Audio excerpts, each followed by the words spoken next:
So after they play d3, you're going to play bishop to c5. And from here, the main move is bishop to e2, but it's not forced. White has quite a few options, and here is the line that I think persuades most people to play this Stafford. If you want, if you're a puzzle player, you can pause the video here and think black to move and win, basically. In this seemingly normal developing move, white pretty much loses the game. Okay, hopefully you found it, and the correct move is knight takes e4, as crazy as that looks. So white can either take the queen or take the pawn, and both run into a pretty similar fate. And if they don't do either of them, then you can just take the queen or take the bishop with one of your pieces, or even take here in some cases. So let's go over the obvious move. Bishop takes d1. Then we're going to go ahead, play bishop takes f2. Their only move is king to e2, and bishop to g4, which is checkmate. Look at how beautiful that is. The bishops are just nailing down this king, and the king has nowhere to run.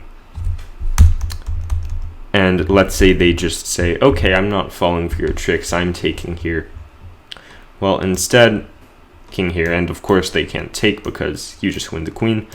But if they push here, you will play bishop to g5, and they run into a pretty similar fate. Okay, so that's pretty deep, what we've just covered on bishop to g5. So all you need to know so far, bishop to g5 is losing. We've gotten that out of the way. What about knight to c3? Normal developing move. Well, there's just knight to g4, and actually the only move for white here is bishop to e3, just giving away a pawn. So if you can force this position, I would consider the opening a success, because there's actually no good way to stop this unless it's d4. That's just straight up giving away the pawn, or bishop e3, which also gives away the pawn. Okay, so far, after this bishop c5 move, we've ruled out knight to c3 and bishop to g5. If they try and take you out of your theory and be fancy and play something like here, you can just take, f takes, and then knight g4. And funny thing, they have to defend this pretty tightly. Let's say they go somewhere like queen g2, you can play queen g5, and this is bad. Just simply put, it's bad for white. They can't defend it, so unless they go king e2, and I think if you can get your opponent to go king e2 like this, it's pretty successful. But you're just threatening to take this pawn, and it's very bad for white. So we've ruled out bishop to g5, bishop to e3, and knight to c3. All of these moves are very bad for white. So knight, I'm pretty sure the most logical move from here is bishop e2, castle quickly, and in fact this is what most people play.